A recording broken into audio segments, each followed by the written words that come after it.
Good afternoon, everyone. Today's topic is about role of judiciary in environment protection, industrial disaster, constitution provision dealing with environmental protection. So, so we can see about the introduction of the environment first, where it derives from the protection in India and the laws and legislative.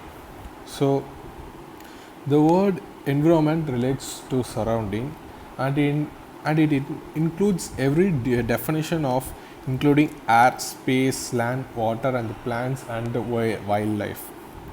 So, the Environment Protection Act 1986, which is the first legislation made by the Indian government for for the for covering the environmental sustainable development in India. So, Section 2 subclause A says about the environment, which gives the definition of environment, which I have said about that it includes water, air, land, and the interrelationship, and so and so on. After this, above analyzing the above definition, we concluded that the environment means surroundings, which which is surrounded by us. So let's see about judicial remedies for environment protection. So the remedies available in India is both the tortious as well as the statutory law remedies. So the statutory laws remedies incorporates that Section 19 of the Environmental Protection Act 1986 and Section 133 of the Criminal Procedure Code 1973 and Section 268 of the Indian Penal Code, which gives the statutory remedies for the citizens. So let's see about the constitutional and legislative measures of environmental protection. So the Indian Constitution specifies of environment protection under the chapters of DPSP and the fundamental rights, both the DPSP and the fundamental rights. So Article 48 says that the state shall endeavor to protect and improve the environment and to safeguard the forests and wildlife of the country. So it says it includes in the DPSP of the Indian Constitution, which the state shall have to protect and improve the environment and to safeguard the forest for the benefits of the state and as well as the environment aspect. So Article 51A subclause G says about to protect and improve the environmental, including forest, lakes, and wildlife, and to have compassion for living creatures. It says it mainly focuses on the wildlife, natures, and the rivers, lake, which the water, which the Indian citizen has to keep the water and environmental aspect not to pollute and has the right to take care of the wildlife. So Article 246 says about the two subjects of the legislation between union and the states, and Article 253 says about Parliament to make laws implementing India's international obligation as well as the international conference, association, or other bodies. So, in this section, it says about the implementing laws on the international aspect and their obligations. So, they have to make a decision of the international conference and to make legislation on based on the international association for the environmental aspect to safeguard the environment. So in Tiwari committee in 1980 recommended that entry of new environmental protection.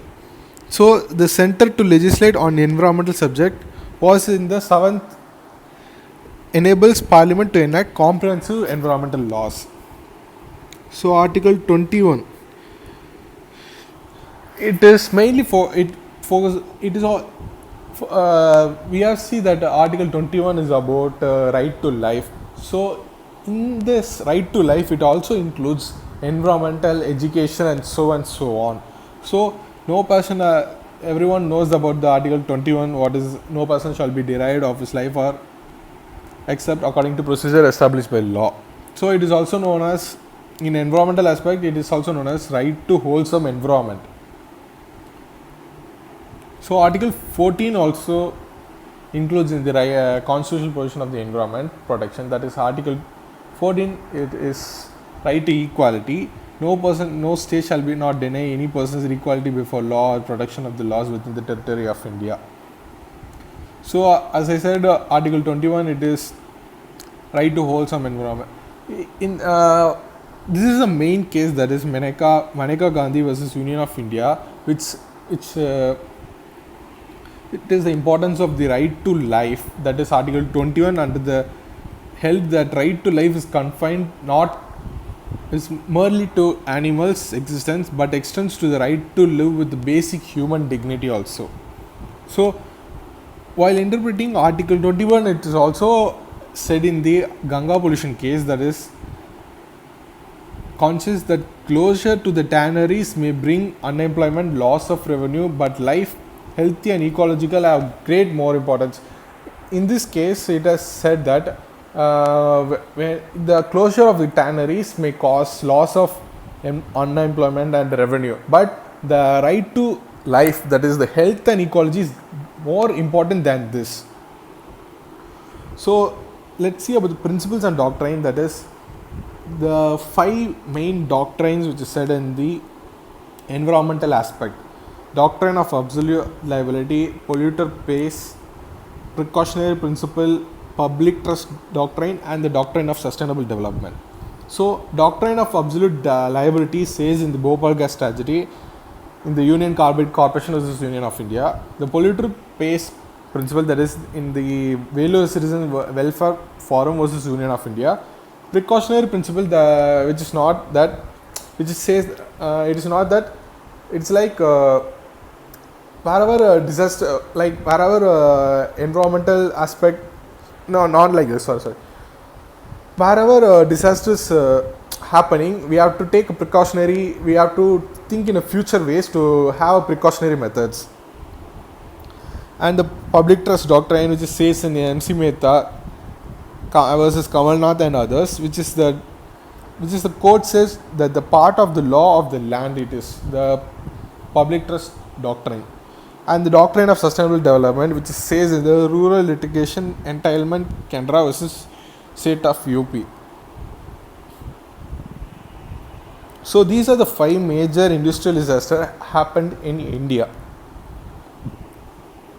The Bhopal gas tragedy, that is in December 2nd and 3rd, around 2nd and 3rd, the Union Carbide India, it is a pesticide plant in Bhopal, which in India, in Madhya Pradesh, it is considered the world's worst industrial disaster. Over 5 lakh people were exposed to methyl isocyanate gas.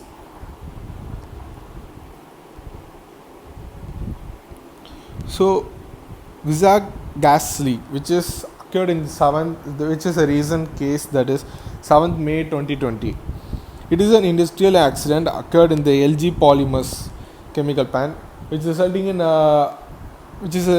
a leak of gas which spread around the village and caused death around that I don't know. Sorry, the cloud spread over nearly areas and villages and killed so many people and caused injury also. The Andhra government gave an ex gratia like 1 crore for each people who have been diseased and for injured. So totally 30 crore has been compensation of all those affected people. The Jaipur oil depot fire case, which is occurred in 29 October 2009, which is the incident occurred when the petrol was being transferred to the tank. The tank is about 8,000 it is about 8,000 kiloliters, the tank is. So on that, when the petrol has been transferred, there were around 40 employees were there, and they were also been and they were also died, and some people has been injured. So this is the case which occurred in 2009, and made a made a human due to the human negligence. So the Mayapuri radiological incident happened in April 2010. The Mayapuri was affected by a serious radiological accident, which is a gamma unit containing cobalt 60. It was auctioned to the people, and they were been cutting the pieces into the 11 pieces and been taken for selling those pieces. Due to that, they have been affected by the radiation, and some people have died, and some people have been exposed to radiation and been admitted to the hospital. The Chasnala mine disaster.